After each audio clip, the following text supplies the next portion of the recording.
I guess I'm going to start with a short introduction. First of all, thank you everyone for being here. My name is Anna Ietta. I'm the manager of the National Center for Dance Therapy, and we're organizing the workshop today together with the DMTAC, the Dance Movement Therapy Association of Canada.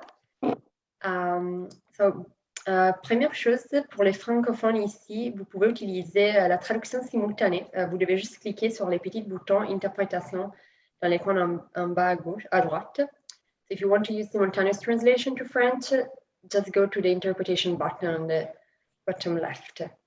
I would also like to thank you, the RBC Foundation, for their support, which is what is allowing us to offer this workshop for free. And also, if you're interested in the topic of getting started on your career as a dance therapist, we have another workshop coming in 3 weeks on the 25th about working in an institution. Also, know that the webinar is being recorded and that the recording is going to be available on our blog. So if you don't want your image to appear in the video, feel free to keep your camera off.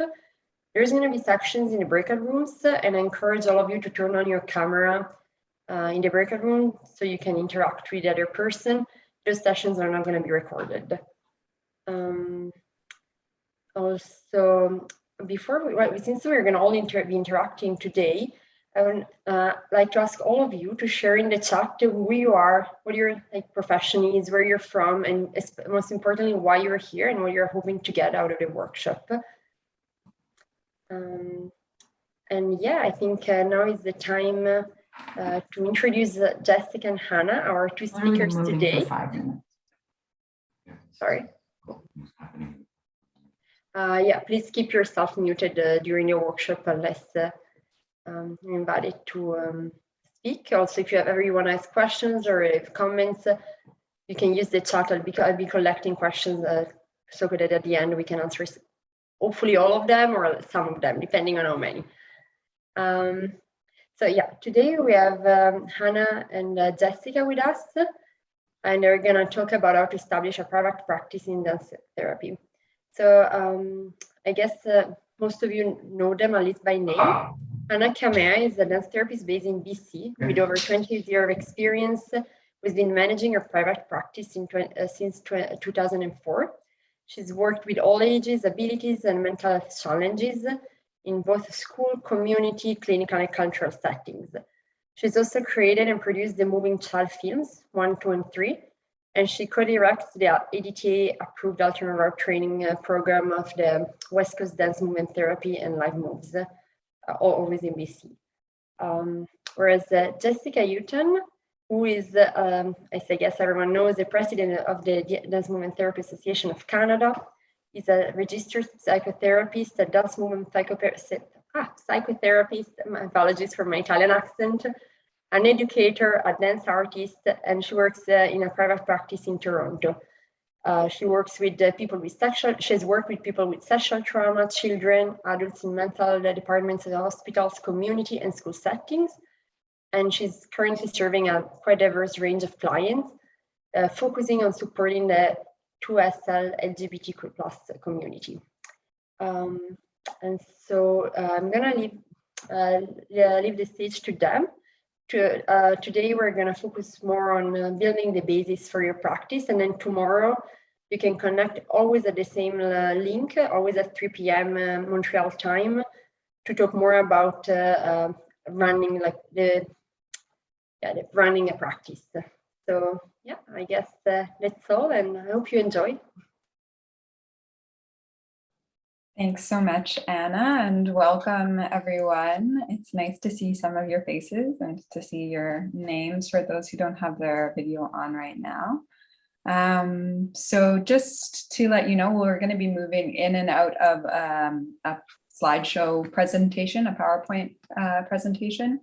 And I'll try and give you a heads up when we're going in and out of them. And as Anna said, we'll have some breakout rooms at different points.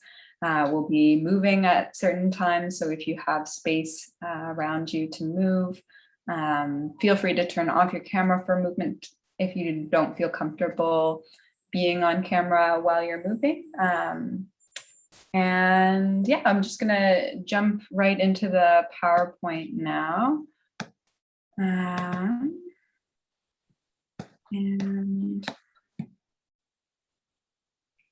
oh. So our focus for this presentation is starting your DMT private practice, and today's focus is where to begin. And for some reason, there we go. We're going to start off with a land acknowledgement today. And so what I'd like to offer for today's land acknowledgement is a slightly different approach. Since this workshop is being facilitated and attended across Turtle Island, and many of us here today are settlers, immigrants, or descendants of them, it's our responsibility to pay respect to the original caretakers of this land and to acknowledge our colonial history and the impact that it has had on the Indigenous people of Turtle Island. So today, to move beyond the standard land acknowledgement, we want to invite you to reflect a bit more deeply on the land that you live on. And we have three options for you there to either share in the chat or through a movement or gesture, an acknowledgement or expression of gratitude to the Indigenous people whose land you live on. The other option is to share in the chat an action that you're taking to contribute to decolonization. Or if you don't know a lot about the Indigenous people who have been taking care of the land that you live on right now, there's a link here, native-land.ca. And if you go there, you can enter in your address and it will show you the different Indigenous peoples and different treaties and different languages that have existed on the land that you're currently living on.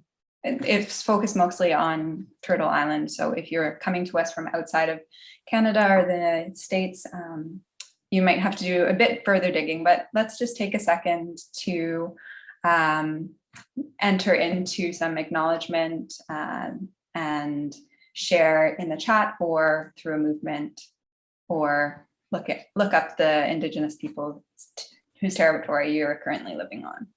And we'll just take a minute to do that.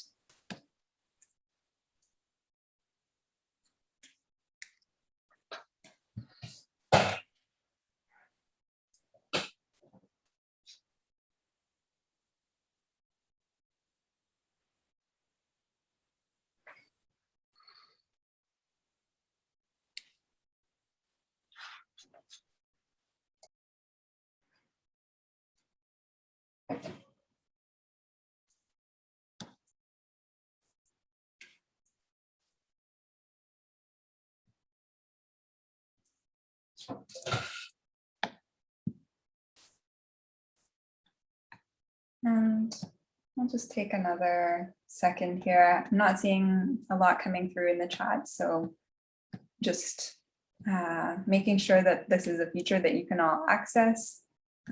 If you're having any difficulties technically, you can send a little message to Anna and she'll try and help you out.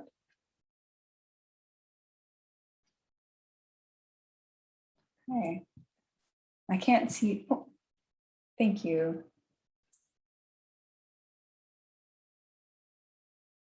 Yeah, and so giving yourself a chance to be impacted by what others are sharing as well.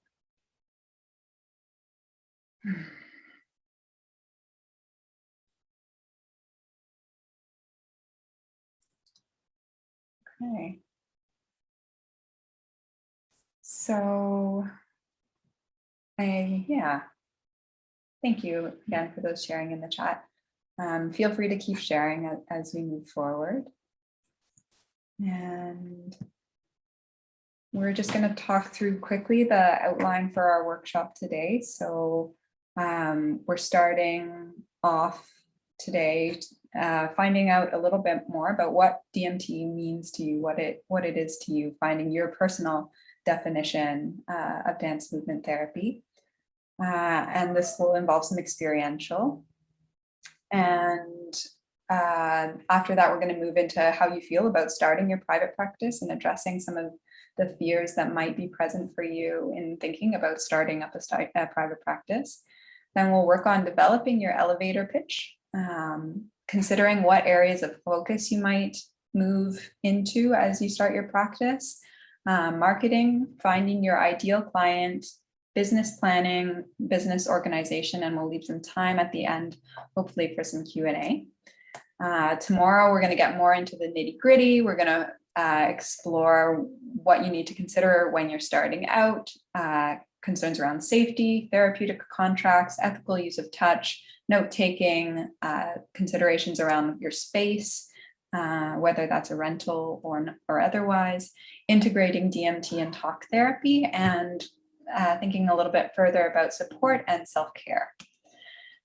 And as we are entering into this workshop, and we're going to be sharing, and there will be some relational connections throughout, it's important that we acknowledge that this work and what we share has an impact on others. And so we've drafted a little group agreement. And here you can see, so when someone else is sharing, we'll respect confidentiality in this workshop. So you can share things that you learned here, and share things that came up for you after you leave this place. But really making sure to respect that when someone else is sharing to you in partners or in small groups, that you're leaving that information here. And when we are sharing, making sure that we're speaking from the I, not speaking from the you, or generalizing to avoid making assumptions about what other people's experience might be. Please do take care of yourself emotionally and physically throughout the workshop. So really, if you need to take a bathroom break, we will have one, but do make sure that you're attending to your needs there. Practicing active listening when we're sharing with partners or in small groups, communicating with compassion, that you're participating and taking risks where possible, and that this space is accepting of all gender expressions, disability, generation, class, race, ethnicity, religion, and other intersections of identity, and that we will seek to uphold that accepting environment across the board. And also recognizing that harm, distress, and discomfort may happen unintentionally. And if you're experiencing harm, feel free to send a private message to either Hannah or myself or to Anna, and we will do our best to address it. All right, so we're going to step into our first experiential aspect of the day. And we're thinking about, what does dance movement therapy mean to you? I'm going to take us out of SlideShare right now so that I can share my audio so we can have some music. Here we go. And so when you're thinking about dance movement therapy, and defining it to others, which you're going to have to do a lot in your private practice, because let's face it, not a lot of people know about dance movement therapy, though we're gaining momentum slowly but surely. Really, speaking from your personal experience can have a really big impact on others, and drawing from why it's important to you really helps to clarify what your purpose is and what your intention is in this work. So we're going to take a little bit of time to warm up and come into our bodies and get a really clear felt sense of what dance movement therapy means to you in this moment. And so, yeah, I just want to invite you to step into a movement space, whether that's sitting or standing or laying on the floor. And I'll be giving you some prompts and just noticing how your body responds as we're moving together. And I'm gonna start playing some music. So if you could give me a thumbs up that you can hear this and still hear me. Can you hear the music? Yeah, great, awesome. Thank you for your thumbs up, I appreciate it. Okay, so let's just start coming into our bodies a little bit more actively. And so whatever that means for you in this moment, whether that's bringing your awareness in more fully, noticing how your body feels today in this moment, what your body might be needing. And just offering yourself a little bit of a moment to connect.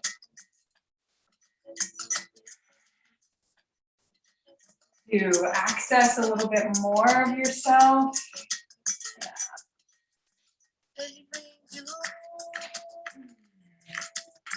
Maybe responding to the music if that feels good, or tuning it out if it doesn't work for you today. And just as we're warming up here, scanning through your body, maybe moving from bottom up through your feet, your lower legs, knees, upper legs, noticing any areas of tension or any areas that might want something specific from you today. Feeling into your hips and your pelvis. How do your hips and pelvis want to move today?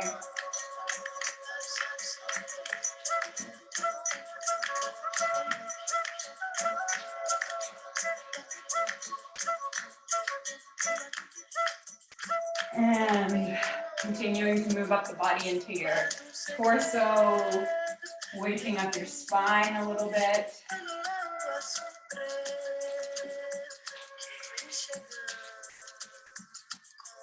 Exploring movements that feel really good to your torso.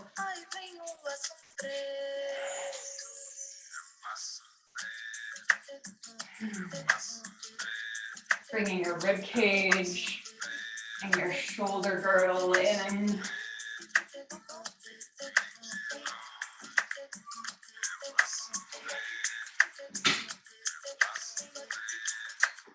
Trying out different ways of moving different parts of your body and letting your arms come into this warm up.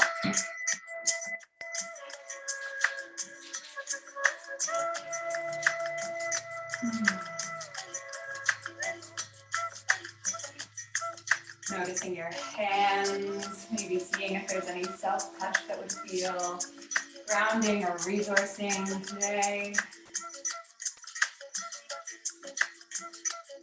Maybe using your hands to come all the way up your body into your head, your neck. Waking up this last part. And then inviting your whole body into any other movement expressions that feel really pleasurable for your body today.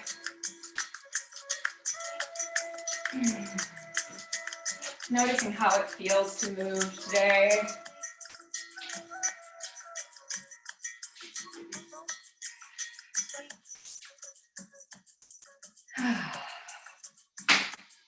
Noticing your breath. A realtor knows you aren't just looking for a place of privacy. You're looking for a place to Spotify ad. Really sorry about that. Let's see if I can skip over that. No, I can't. Clearly, I should get my premium subscription back. Anyways, maybe we'll move on without music for the next part, and just taking a second, maybe in stillness, letting yourself feel into your connection with dance movement therapy. It's the reason why we're all here today.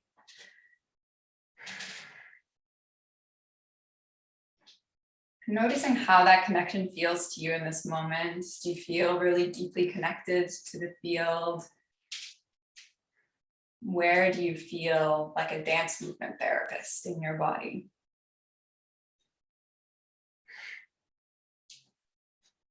And then inviting any movements that feel right for your body in this relationship, your relationship with dance movement therapy. Noticing how you respond. Are you moving in? Are you feeling like you need to move away? Are you reaching? Are you grasping?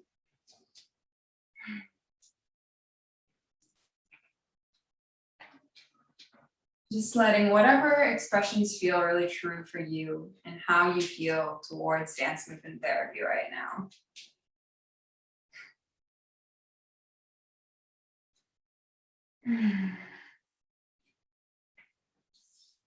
And now letting yourself move with what dance movement therapy means to you. Why did you choose this profession of all others?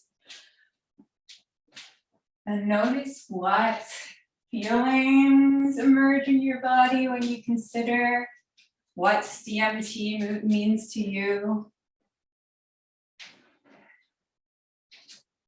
If there are any words that come with those feelings, you can say them aloud. Since you're muted, no one will even know. For me, something like freedom of expression.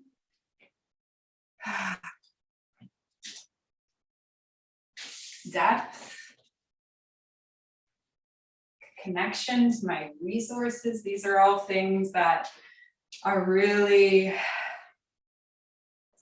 central to what dance movement therapy is for me as a practitioner and as an ambassador for the field.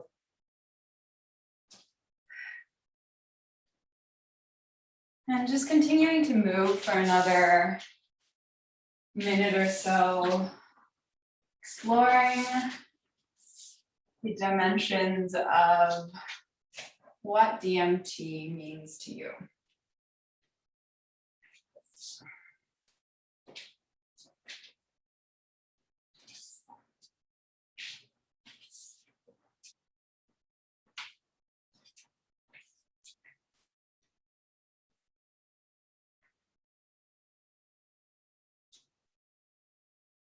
And acknowledging also that there might be things about DMT that don't feel good to you in this moment. And that's okay too. So maybe noticing if there are some of those things, how do you want to be in relation to them? How do you want to shape them or change them with your body, with your movement?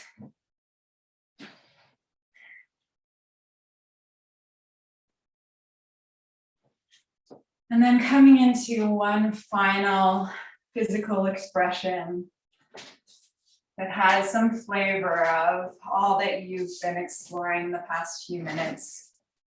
What does DMT mean to you? And just letting yourself breathe into this final expression.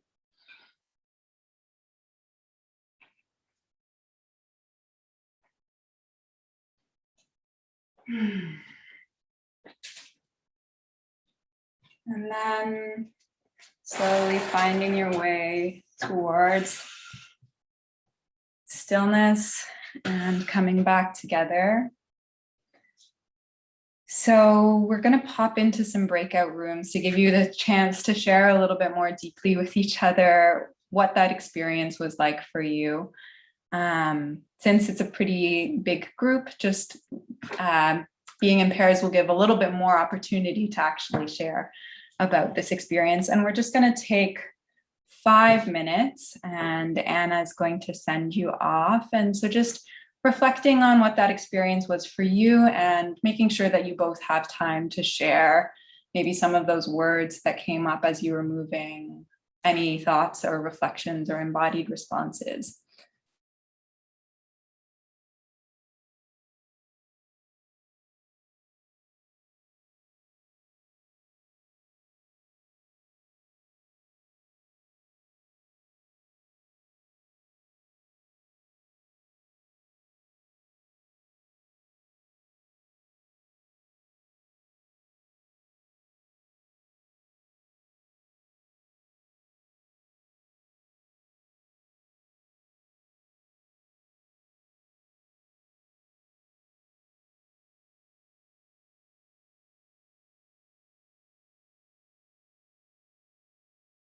Cool. Yeah, so maybe at 3:30 we'll call them back.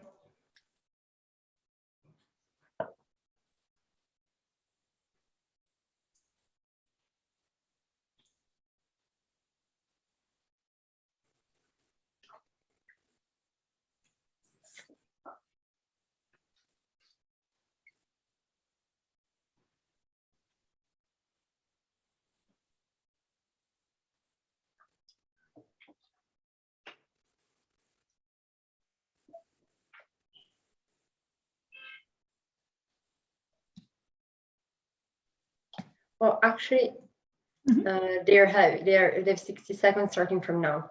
So it's giving them 6 minutes. Okay, that's fine. I'm gonna put a shorter timer later.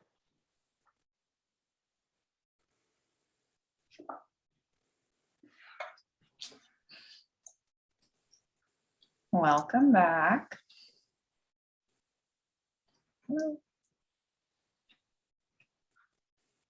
Welcome, welcome. We'll wait till everyone arrives and makes their transition through the void back into this room. All right.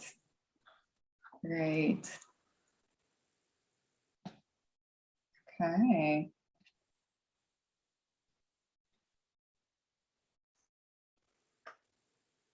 Cool. Well, I think this is everyone back now.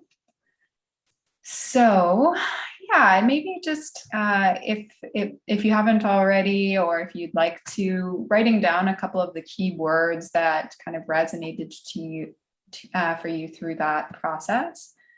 And we're going to be using a little bit of that experience in developing our elevator pitches in a few moments. But first, we're going to explore a little bit more about how you're feeling about starting your practice and seeing if there's any fears that you'd like to address. Well, we'll be in pairs again as well, but also as a group. And Hannah's going to be talking us through that. And I'm going to put us back into the slideshow now. So here we go. And take it away, Hannah. Thank you. Merci. And just good afternoon and welcome to everybody. So we're going to be moving a little bit here into some writing, first of all, and then we're going to do an embodiment practice, and then you will again be working with a partner. So how are you feeling about starting your practice? You may notice some fears, you may notice some worries. Those would be quite normal to be experiencing. And I want to invite you just to take the next 2 minutes to do a little writing about that. How are you feeling? What do you notice? And what are your fears? What are your worries? Just make a note of those for yourself right now. Thank you.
Rational or irrational fears, just see if you can name a few.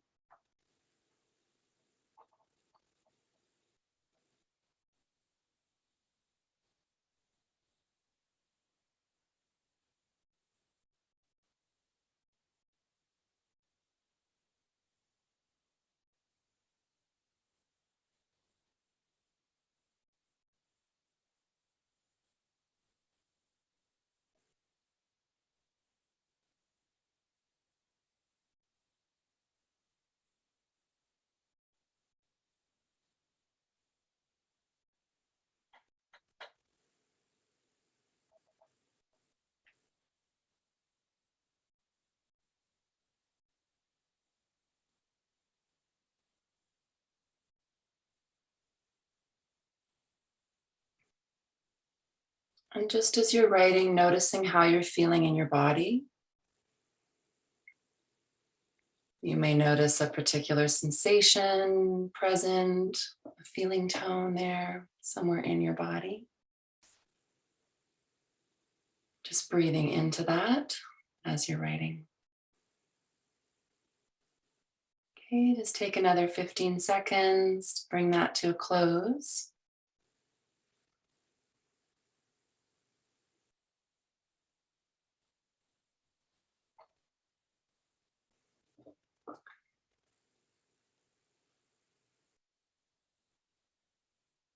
And we're going to spend a little bit of time just for a moment, just standing up where you are.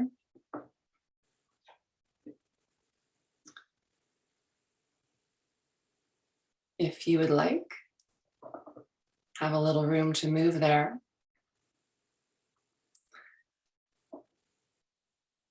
And just choosing one of those feelings that you're experiencing about starting your practice. See if there's a movement that would express that feeling through the whole of you, or a shape. And just allowing that feeling to be present, allowing it to shape, allowing it to move. Let's take a moment to feel how dance and movement can be a resource for whatever you're experiencing right now. Yes. Connecting with your breath, connecting with the earth beneath you for support. Connecting with the fact that you have some room to move, you have some space to inhabit.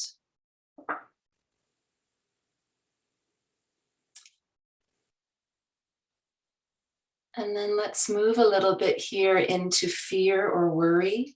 Just see if there's a way that your body can express, shape, hold that fear, release that fear.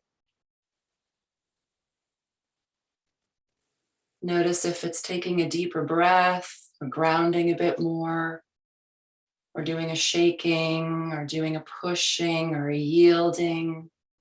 Lots of different movement resource there for you. Just notice how your body wants to move in response to that fear, how it wants to move through that fear, release that fear.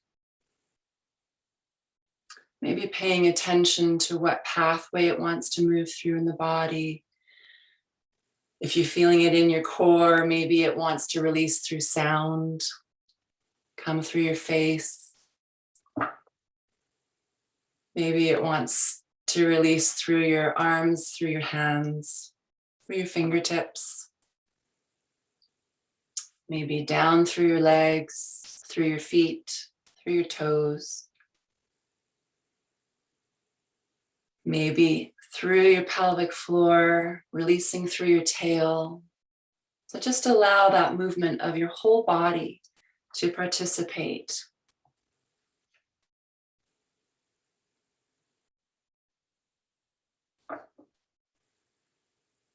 Embodied resourcing.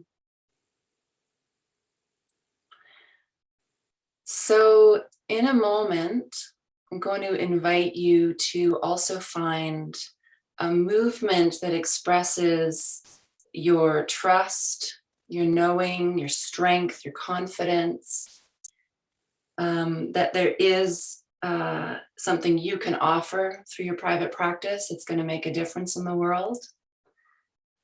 And allow that to come through your body now. Just see if there's anywhere in your body that you're feeling that strength, that confidence, the self-trust. Or maybe there's a shape that your body wants to take to express that. Or maybe there's a way of moving that supports you. And you don't need to think about that too much. Just really let your body show you through its whole intelligence, the resource that's there. If you're stuck, come back to your feet on the earth, come back to your breath. You may take inspiration from the way another person is moving in our group. That's lovely too. And we're going to go now into partners. And just being able to share with each other that embodied resource that you have found, what that fear might need in order to keep moving through you. And just share back and forth, share the movement itself, share any words, any language that you may have to go with that movement or shape, whatever you came to. And may that be useful to share with each other, that embodied resource.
Welcome back, everyone. I hope you're enjoying connecting with each other. I'm sure you are.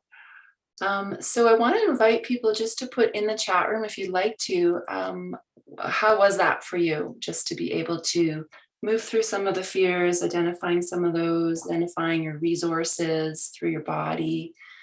Maybe you can just share in the chat room a little bit so we can all see any comments that you have on that so far. It's a great thing. It's a great embodiment practice to be returning to again and again.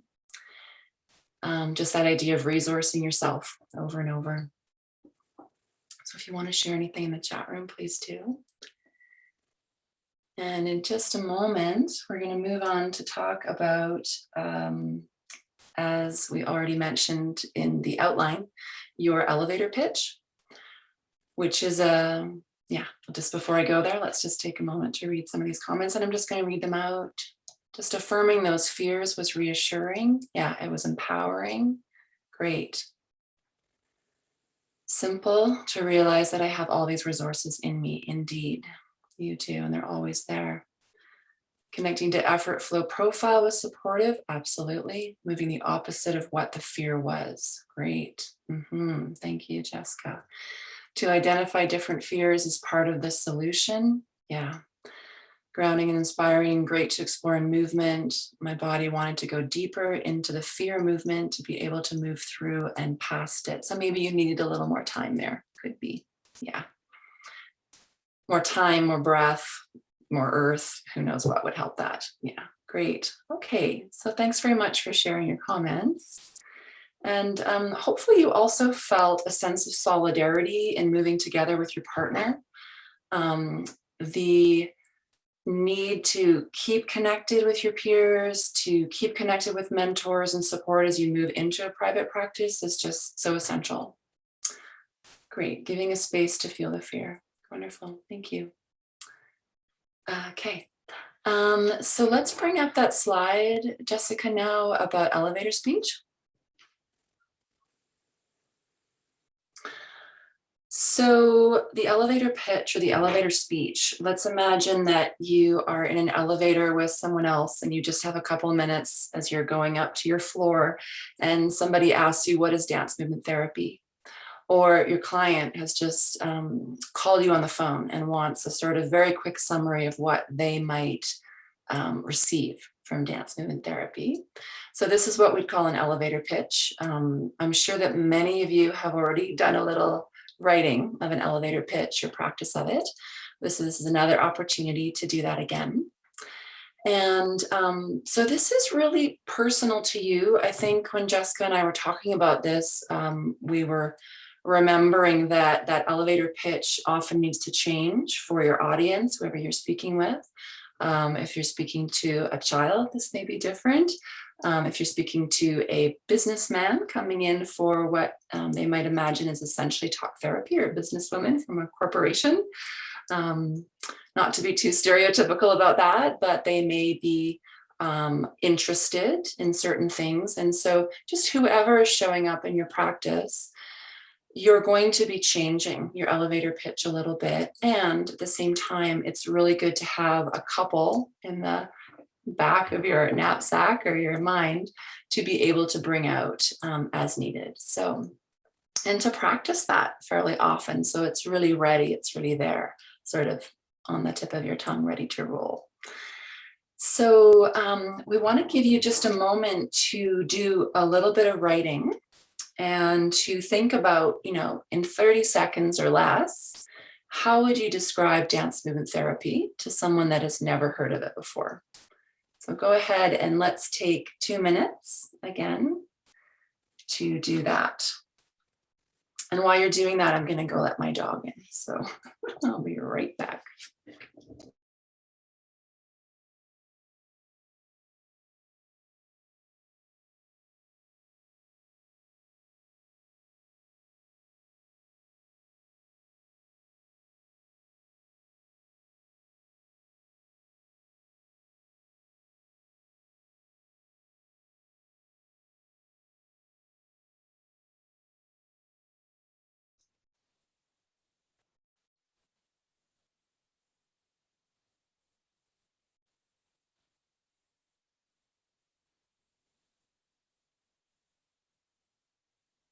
Thinking about the essence of the work for you.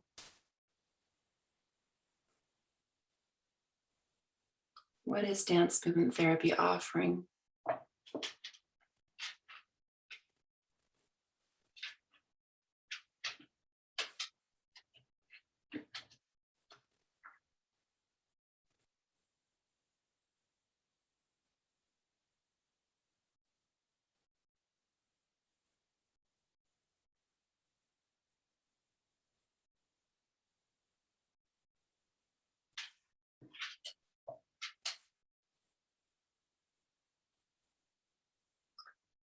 And it's not always easy to talk about this work.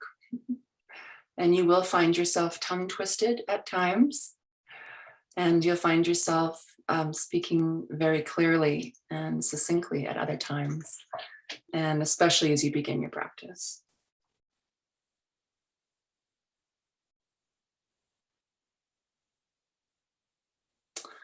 So just before we share any of that in the chat room, that's great. Thank you for sharing, Maurice. I'm going to put you back into partners. I think you're having a different partner this time, right, Jessica? Yeah, get to know someone else. And yeah, you are going to share, you're going to practice that pitch so you can just read it out, whatever you've had a chance to write. We realize we haven't given you a ton of time. You might want to spend about a half hour to an hour on this, really, but just in the interest of time today. So you are going to share your pitch with your partner. Your partner is going to listen to that pitch and they're going to track their body. Do they feel excited? Do they feel a sense of, yes, I really want to do dance movement therapy, hearing you talk about it? Or not? Is there something else that might be missing, or something that could be more helpful? So we also, first of all, just want to give your partner some kudos, give them a thumbs up on whatever they've come up with now. And feel free to give them maybe one piece of constructive feedback if you have any at all. So again, being gentle, being caring, being for each other, in support of each other. Can you go back just one slide? Thanks. Yeah, so just a bit of sharing here. So let's take 5 minutes. So you'll have 2.5 minutes each to share your pitch with each other, and then to receive a little bit of feedback in that time as well. Yeah, and again, we're for each other, we're supporting each other. Okay, thank you. So we can head to the rooms now.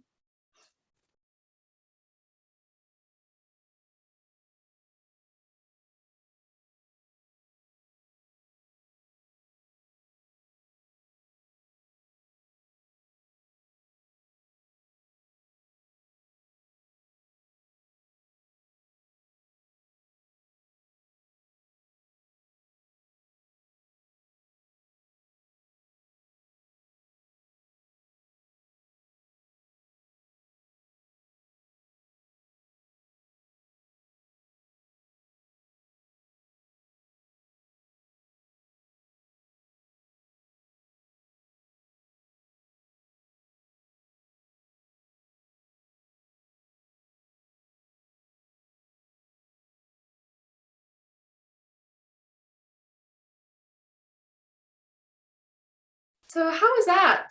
Wondering if we might hear from just a couple of people. Does anybody want to share?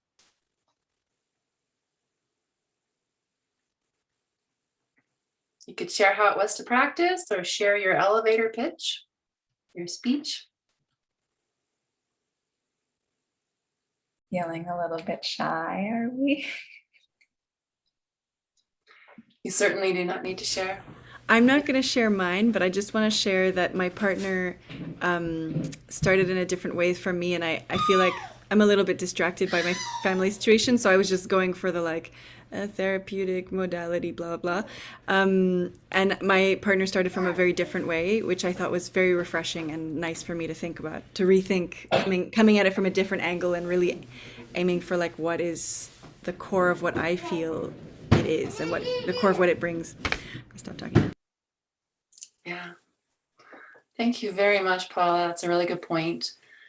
There's 1,000 or more different ways to describe dance movement therapy. And I think really important is listening to the person that you're with and getting a sense of what they're interested in, what's going on in their life, and then, you know, kind of being able to speak to that at times as well. Yeah. Anyone else want to share? How was that?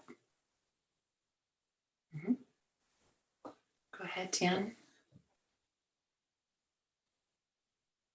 You have to come off of mute. Yeah, okay. Yeah, go ahead. For me, it was interesting to listen to the words my partner used to express what is dance movement therapy. And I found that it's very important to choose the words that almost everybody can understand and can be recognized, and they can recognize themselves in that way of explaining, so that they would be curious to know a bit more about dance therapy. Absolutely. Thank you, Diane. Evoking curiosity is big. Yes, I want to know more. Tell me more. Yes, wonderful. So if you would like to share your elevator pitch, if you have a sentence or two and you want to put that in the chat room, that might be fun to just be sharing with each other some ideas. Use the collective that we have here. Maybe there'll be a word that you want to pull into your own elevator pitch. So feel free to share there. We're just about to go into a break. I want to just go back to Jessica for a moment. Is there anything you want to share, Jessica, just to close before we go into our break here? No, I think I'm pretty good, excited to, yeah, moving forward. Okay, great. So let's just take a minute here just to see if anyone wants to share, even if it's just words. And I was just going to share my little elevator pitch that I just spontaneously wrote this morning, because it's always changing. And I don't know, Jessica, if you also want to share something you might say to people, but I might say something like dance movement therapy makes use of our awareness of our body and the healing power of dance and movement to affect change and to create healing and development for people.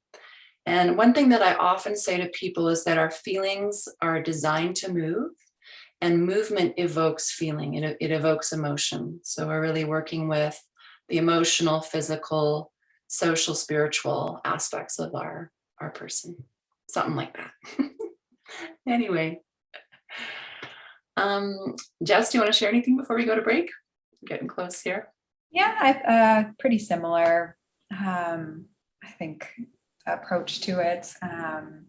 I often say that DMT for me is a way to bring the body and bring our embodied ways of knowing into the therapeutic process, which allows us to have access to more of ourselves.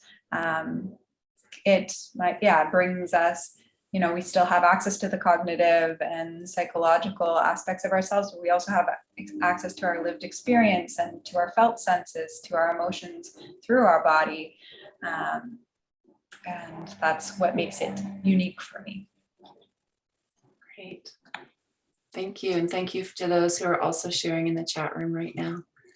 Yeah, so as we listen to each other share, we can just see what lands somatically. When do we go, aha, right? That lit me up. Something you just said, Jessica, just lit me up. So hopefully you've had a chance to make some notes for yourself, and you can just keep working with this as you go. Yeah, I don't know where you're at in your process of private practice, but you may need to return to that again and again.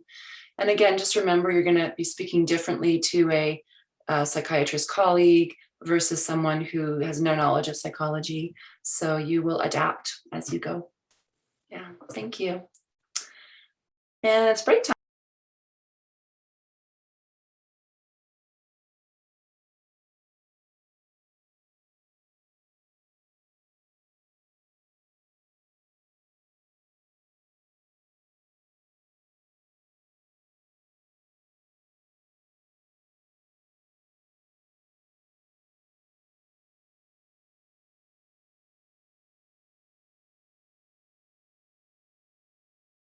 So for the recording purposes, what we're exploring a little bit of right now is what different areas of focus you might consider as you enter into your private practice, and knowing that your area of focus will be a part of how you market yourself.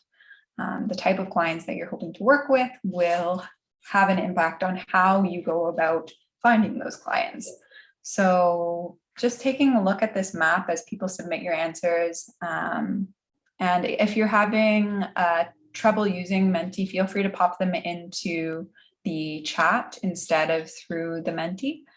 And just let yourself notice as this word map continues to form where you feel drawn. Like, is there a word there that you weren't expecting to actually feel excited by? Or what do you feel kind of nervous about? What lights you up?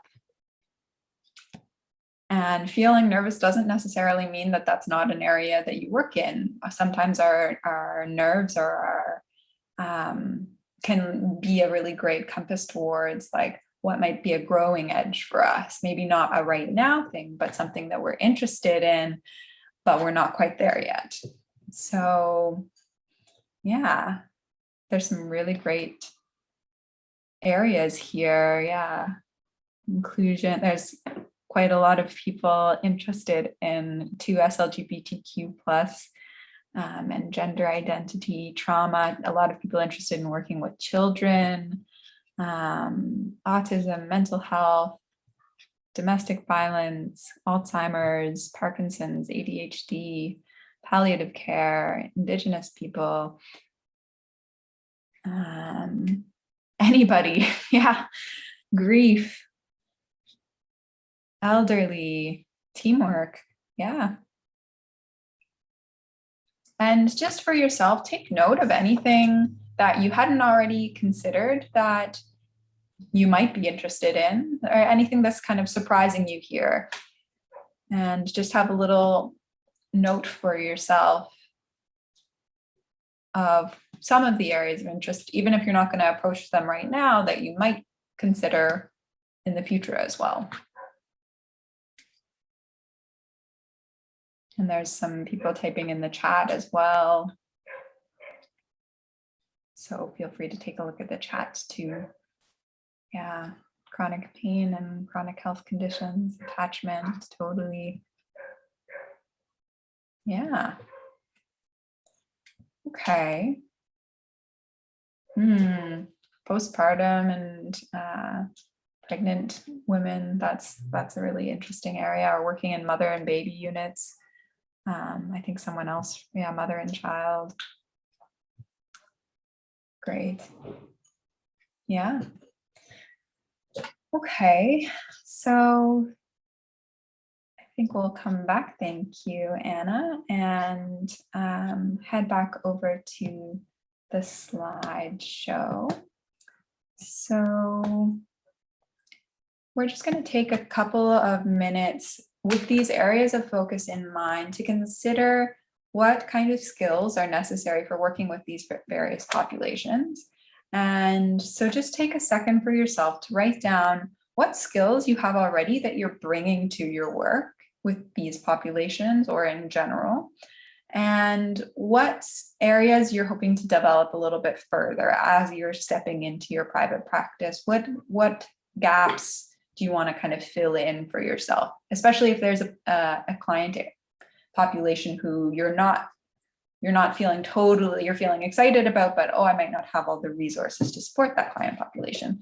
So just noting down a few skills and some of the knowledge that you have already that you're bringing in, and some of the areas that you're hoping to develop further.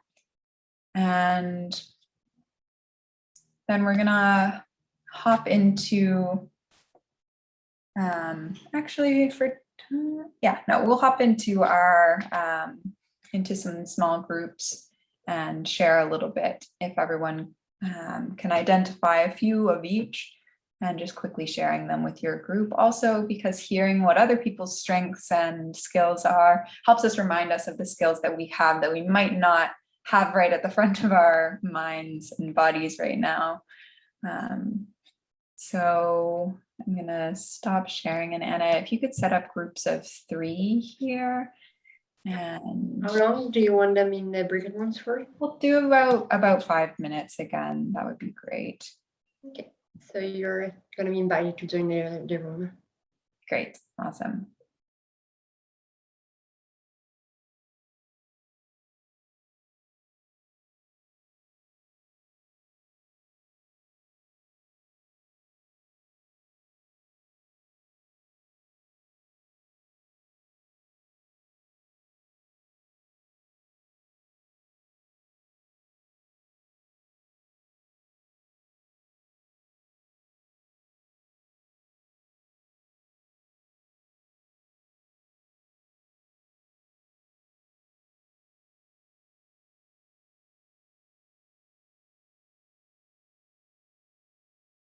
Welcome back.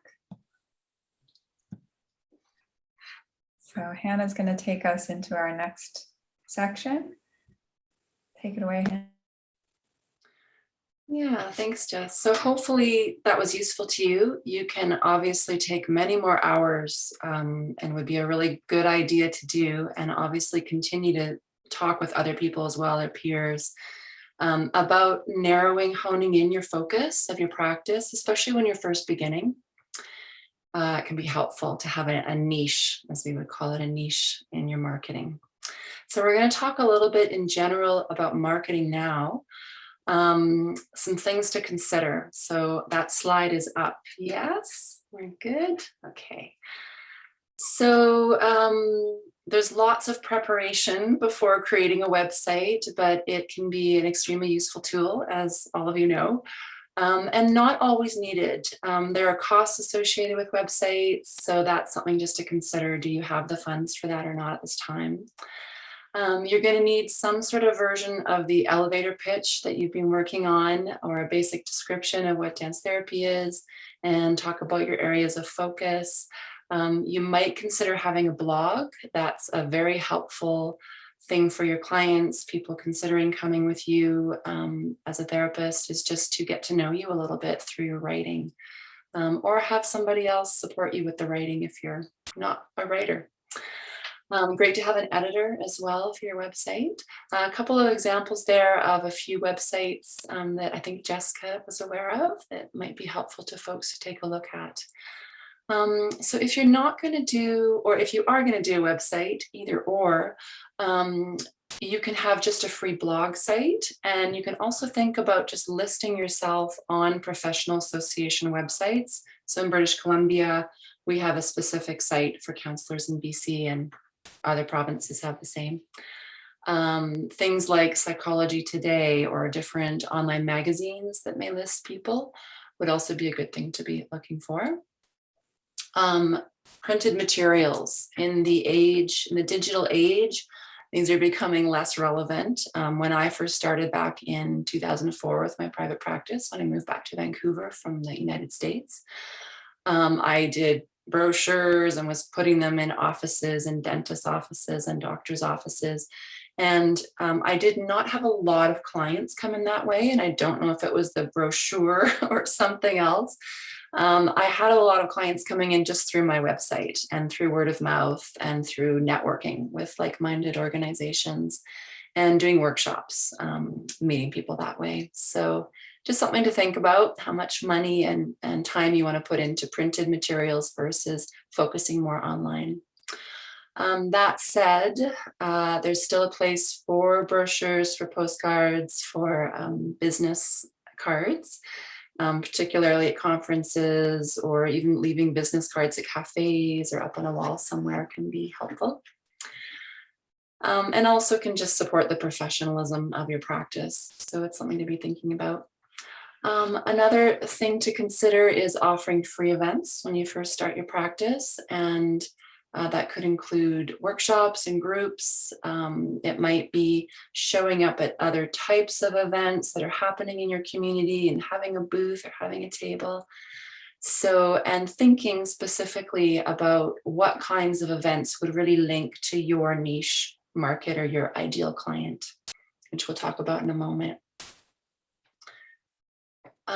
Very helpful to me, and I think Jessica, you would agree with this, is connecting with like-minded organizations. So in my case, starting in Vancouver, I was reaching out to Vancouver Coastal Health, which is a government-funded health body. I was reaching out to professional groups connected to different disabilities, so children with Down syndrome, parents of children with autism. You might look for those on Facebook, look for them online. Sometimes they're also just sort of in the phone directory. But looking for people to host you and to give you a bit of a platform can go a long, long way. Finding your biggest fan. So this is talked about in marketing. These are particular clients who may have come to you, or even a friend or just someone who is a fan of dance movement therapy, who can really help spread the word. And they tend to be the ones that will draw you in a lot more clients. So take care of those relationships and keep an eye out for people who seem to be doing a great job just helping you spread the word. And do they have a platform? Do they maybe have a blog site? Do they have a monthly newsletter? Is there anything that you might ask for a little presence in? And that can be very helpful. So listservs, we have obviously the American Dance Therapy Association listserv, or is it weekly or monthly email that comes to people? Be a good place to be conversing with other dance therapists. There's also one for the movement analysis community that people may be aware of. So again, also looking around right in your community, what's right in front of you, and what are some also sister or brother modalities, looking for the music therapist, the art therapist, people also working with movement in different ways that you may not have considered as a support for your marketing. Let's go to the next slide, Jess. To add in there about listservs, that in like certain regions, there are like built-in referral networks through Google groups and things like that. So if you know other therapists who might be working with a similar population, like in Toronto, I'm part of the Toronto Queer Trans Therapy Network. And it's like probably one of the biggest sources of referrals for me is people whose practice are full, who post through this Google group by email. Okay, hey, like this client is looking for someone, I can't take them on, is anyone available? And you just respond, and it's such a great way. And I'm aiming on starting one through DAMTAC for our professional, well, for our membership in the fall. But like there might be ones like of other sister modalities, like there's an IFS listserv that I'm on as well. So just considering like where else you might fit in, where you might be able to offer something a little bit different from what other people are offering that will be supportive in drawing people to you. That doesn't require as much work as the like going out and networking to individual people, but gives you access to a wider group. Yes, thank you. And we're going to talk also tomorrow about other ways to support your marketing. So let's take a moment to visit this, finding your ideal client. So if we can be on that slide, thank you. The ideal client is a very powerful practice to be engaging in yourself. So just in the interest of time today, we're not going to take a lot of time for this writing, but if you can make a note of this, and I believe you'll have access to this PowerPoint, imagining your ideal client. What about them? Just doing a little bit of writing for yourself as your home play, maybe before coming tomorrow. Write a few sentences about who your ideal client or clients are, and connecting to your area of focus for your practice.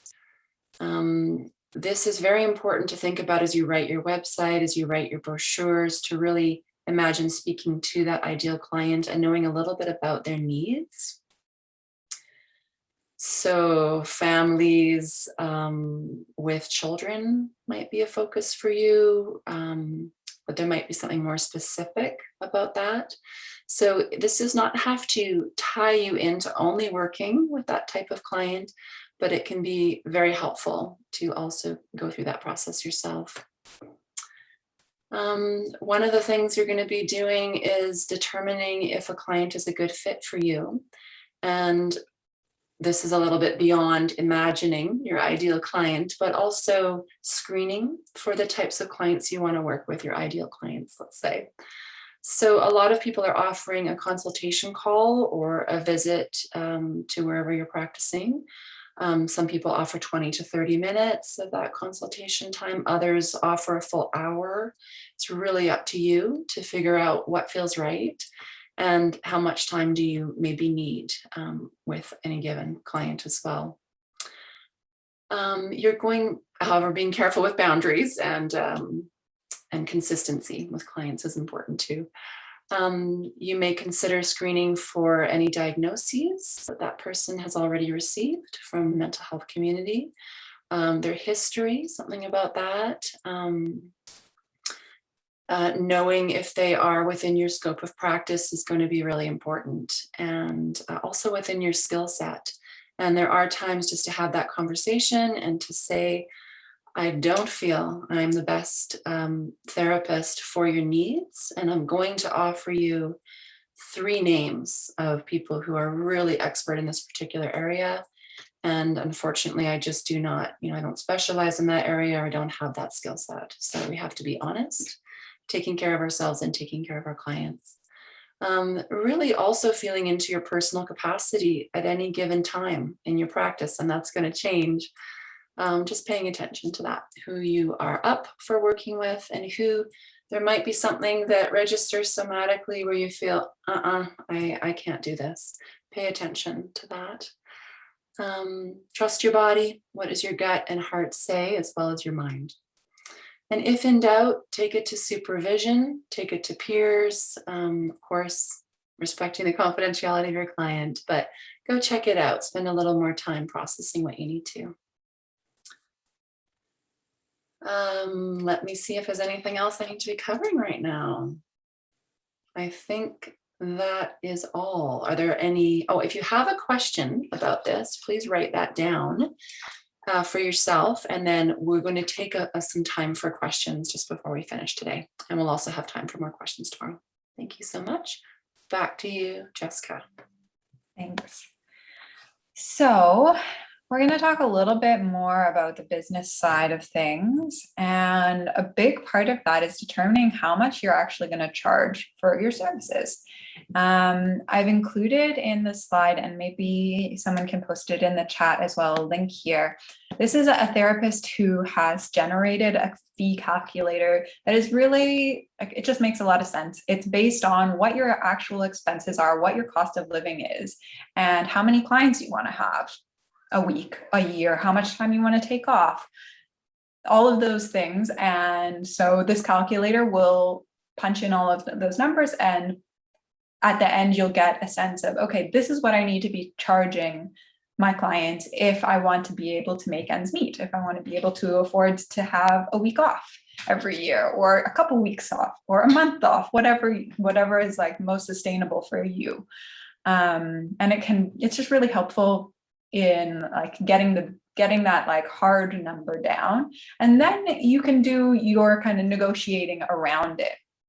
So it might feel like it's, oh gosh, that number's way too high, I can't possibly charge that. And if it does, that's okay. You need to feel comfortable with what you're charging as well, but also noticing what other standard professional fees could you look to know how close am I to other therapists in my area. And okay, I might have a little bit less experience than this person, but they're charging $150 for a therapy hour. Okay, so maybe my calculator came out with 120 and that felt really high for me, but considering what other therapists are charging can help you to kind of find where you want to orient yourself. And also really considering the time and money that you've put into becoming a therapist so far, what other trainings you've done, what you're bringing into this practice, and knowing that you're worth it, and you need to be able to support yourself. If you're going into private practice, we're going to talk a little bit more about other ways of supporting yourself financially, and maybe not relying entirely on your private practice when you first start out. But just to give you a general sense of what you might want to charge, and consider also, if you live in a big city versus if you live in a small town, there might be differences. I've noticed certainly therapists in Toronto charge a lot more than therapists in Hamilton do. And so just noticing those differences for yourself and noticing okay, am I really underselling myself here? And then once you have your kind of base fee, also deciding, do I want to offer a sliding scale? Is this rate accessible to the clients that I want to reach? And if it's not, how do I make it accessible? And a sliding scale is a really great way to do that. And essentially what you can do there is determine okay, if 120, say, is my average that I need to charge, my sliding scale is going to go a little higher than 120, and it's going to go lower than 120. So you might offer 100 to 140 is your sliding scale. And then you need to determine how many clients you want to take at each point in your sliding scale. If you keep taking everyone at the low end of your sliding scale, you're not going to be making your kind of minimum that you need to make ends meet.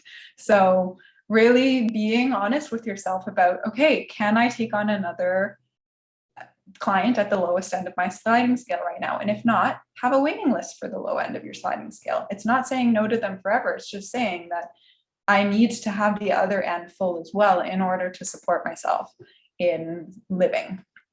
And when you're kind of deciding on the sliding scale with the client, oftentimes this is a conversation I have with my clients on an ongoing basis, because their financial capacity changes over time. And so having a kind of set idea of, okay, maybe we're going to do 10 or 20 sessions at this rate, and then we're going to talk and see how you're doing, and if you might be able to afford a little bit more, so that I can offer that to someone who really can't afford it any more than that. And being clear about those boundaries for yourself and for your clients. And also noticing when there might be boundaries that are getting a little bit crossed there. If you're hearing your client reporting that they're paying full fees for a lot of other things, or they're going on really long, expensive vacations, might be a sign that you could have a conversation with them like, okay, it sounds like you're actually doing really well right now. Are you able to afford a little bit more? And just having that kind of built into your agreement with your client. We'll move to the next slide. And even with clients who are, in the middle of your sliding scale, if you're going to have one, making sure that you're accounting for the kind of inflation, the rises in cost of living that are happening kind of year over year, and building into your contract or agreement with your clients that we're going to talk about this every once in a while, maybe not every year, but maybe every 2 years. You consider, okay, have my cost of living increased? Can I do this fee calculator again? Is it still the rate that I originally set out with? If it's not, maybe you need to increase your fees a little bit. And you can do that in a really spacious way with your clients by saying like, okay, within the next 6 months, I'm going to be raising, and we can go up by $5 every month if that is what's accessible to them. But yeah, just making sure that you're able to sustain yourself on this work. And if your clients are really struggling to pay, having a payment plan is another option. So for clients who can't afford to pay right now, they might pay for their sessions in a month's time when their income comes in, but making sure that that's really clearly documented. And if you want a little bit more support in figuring these things out, there are a lot of different community organizations that could help you write a business plan. Hannah has shared that in BC, there's an organization called Community Futures and things that might be government or Chamber of Commerce sponsored, to keep an eye out for that extra support. I think that's everything for this for now. So we'll move on to just extra business organization considerations.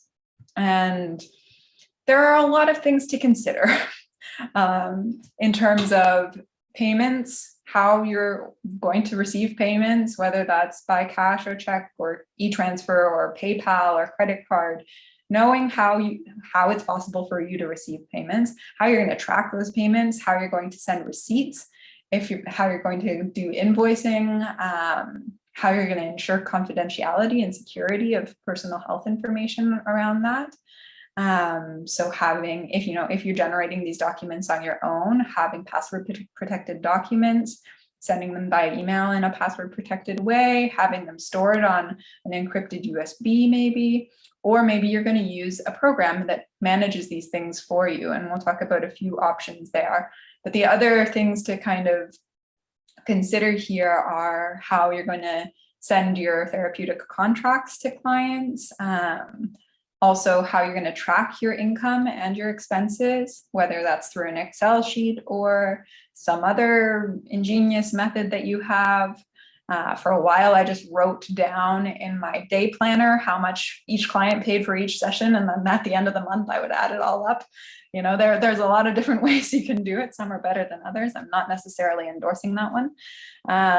In terms of scheduling, how you're going to manage that. Are you going to write it in a day planner? How are you going to ensure confidentiality there? Are you just going to use initials? Are you going to have pseudonyms for clients?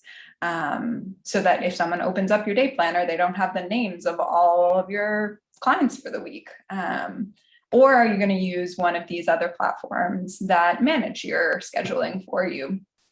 And taking into account health information protection that is like legally required in Canada, and different provinces also have their different legislation around it. So making sure that you know what the kind of extensive security and confidentiality that you need to be taking into consideration are in terms of these electronic documents, especially, and also in the physical documents, but those are a little bit easier to secure because you just put them in a locked filing cabinet and you're pretty good.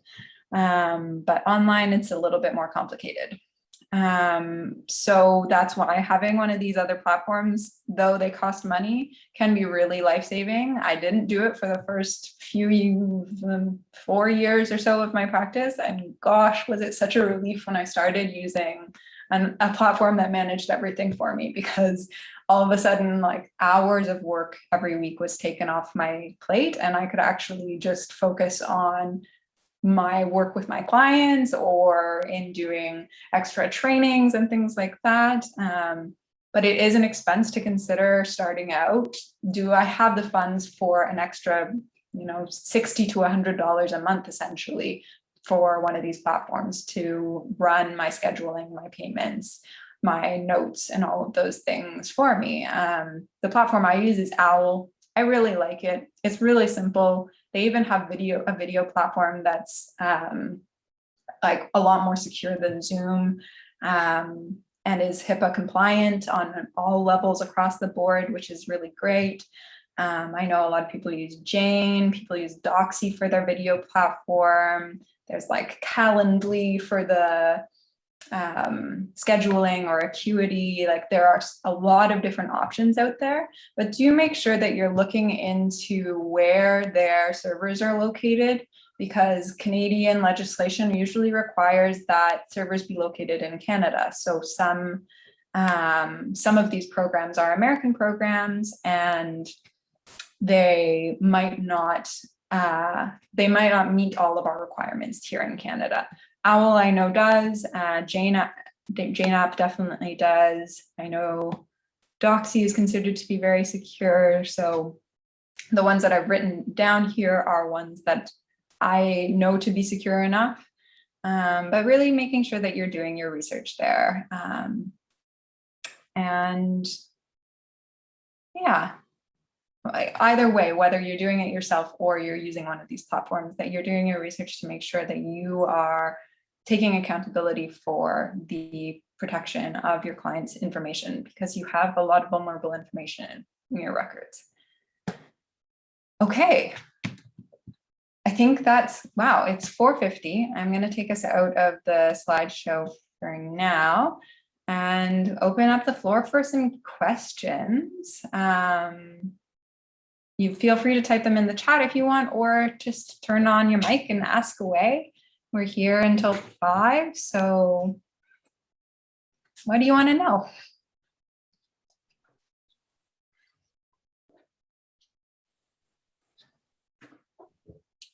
Paula, you need to turn yourself on. Oh, you're on the phone. Okay. Sorry. Pooja, do you have a question? Oh, I didn't realize that I muted myself already. I guess I'm kind of curious about how, I'm assuming all of you are already dance therapists. I was wondering where you guys got your like official education for dance therapy, because I'm sure here especially you should get some kind of experience or education to become a dance therapist. I do know about, of course, the center here in Montreal, and I know there's one in Vancouver, and everything else I only know in the US. So, and I don't really feel like going all the way there. Yeah. So I'm going to type in a link in the chat for our national organization. Has a pretty great resource that shows different countries and the different programs available there. So you can check out DAMTAC. Obviously, yes, the NCDT and the program that Hannah runs out west are great options. I trained in the UK and did my master's in dance movement psychotherapy there. I'd recommend that program. It was pretty great. I liked it.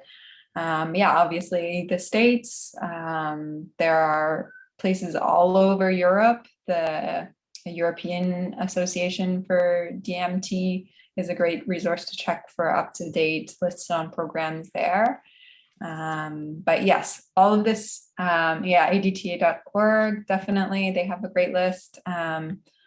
All of this information that we're giving you today is definitely coming from a place of assuming that you've done your training in dance movement therapy, and that if you don't have your qualifications, that you're not going to start private practice yet, because it's really, really important, ethically speaking, to make sure that you have the education to support the clients that you're going to be working with.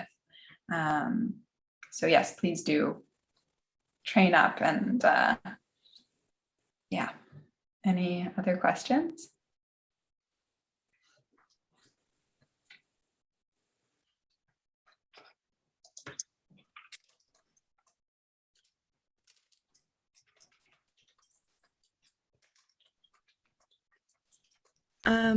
I'm sorry, I apologize for earlier. I'm just curious, like on a personal level for both Hannah and Jessica, what the time frame was like in terms of feeling comfortable with private practice. I'm sure there's like a big learning curve to go through and like maybe a few. So just kind of time wise. I mean, maybe that's not a quick answer question, but I could speak to that a little bit.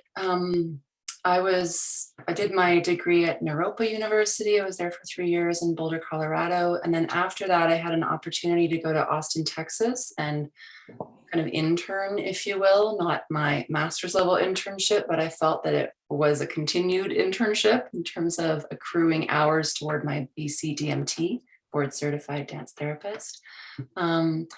I was very grateful to have quite a few years before starting a private practice, having weekly supervision with a dance therapist and a dance movement therapy group of peers once a month. And I feel it's quite important, depending on who you are and also what your background is before coming into training as a dance therapist.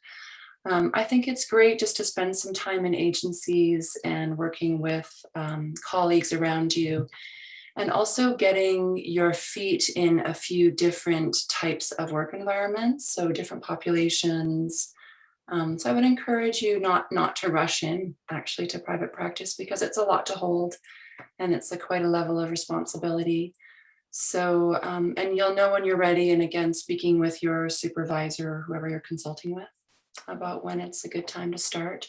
And I think also geography plays a part in that as well, because sometimes you just simply can't find a job in an agency. So it may be that you are ready and you need to start a private practice. Yeah, I hope that's helpful.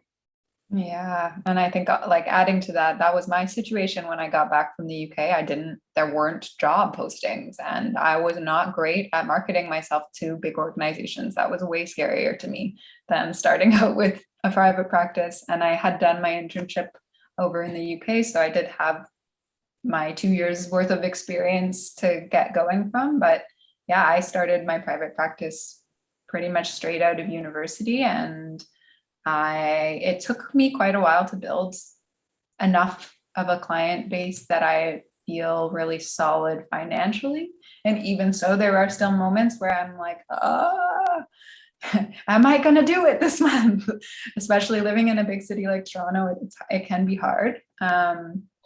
But yeah, this is my 5th year in private practice, or finishing my 5th year in private practice. And it was only in this past year that I really felt solid. Like, okay, like I've got this, I've got enough clients. I'm not worried where the next client is coming from, because I know I have places that are sending me clients. And like, yeah, I think this is really the time. Like those first few years, I wasn't only doing private practice. My first year, I was like, working as a DMT and a nanny and a dog walker.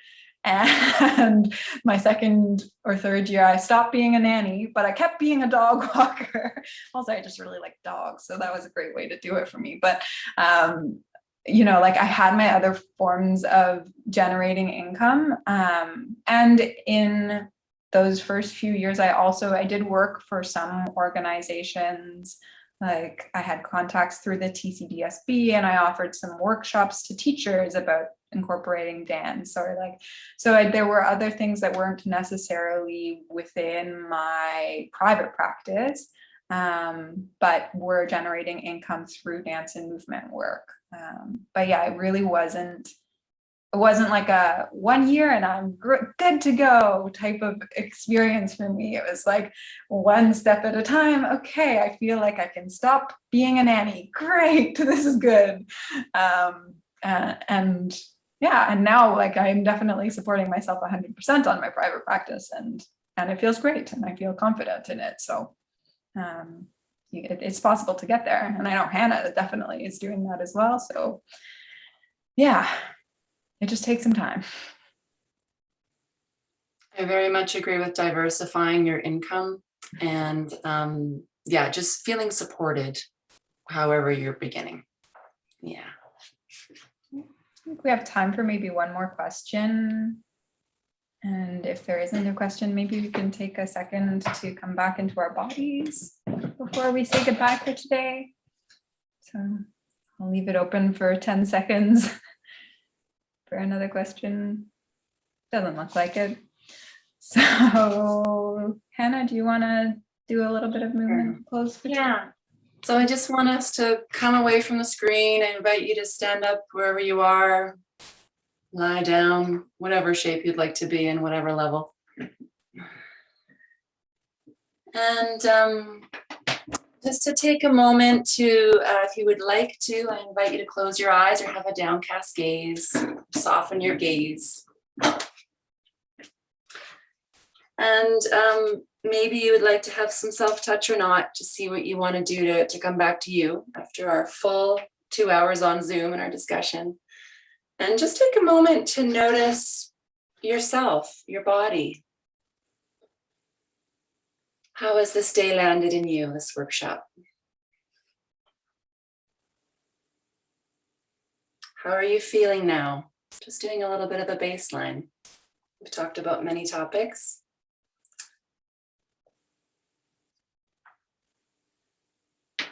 And just see how your body would like to move, if there's a movement, if there's a shape that may just crystallize what you've taken from the last 2 hours for you.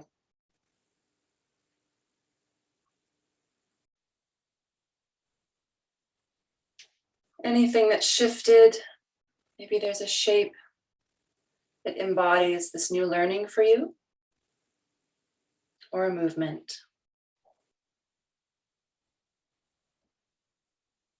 And just finding that settling in yourself and your nervous system and grounding it all into the earth. Send it down through your legs, through your feet. And find your breath. And let's finish for today. We hope to see you tomorrow. Same time, same place. Different Zoom link, I believe. Same Zoom link, actually. So Same Zoom link. Thank you. But you're going to receive another email with the link again. Great. Anything for you, Anna, that you need to say to people? No, I just wanted to thank you and Jessica for this amazing workshop, or first part of the workshop. And I want to thank you, everyone who made it today and participated and discussed with the other participants in the breakout rooms and shared their experiences. It's been really interesting to watch. So thank you very much. And yeah, thank you, Anna and Jessica, all the work you put into the workshop. So see you tomorrow. And have a good night or afternoon if you're in BC. Thanks, everyone. Bye for now. See you tomorrow. See you tomorrow.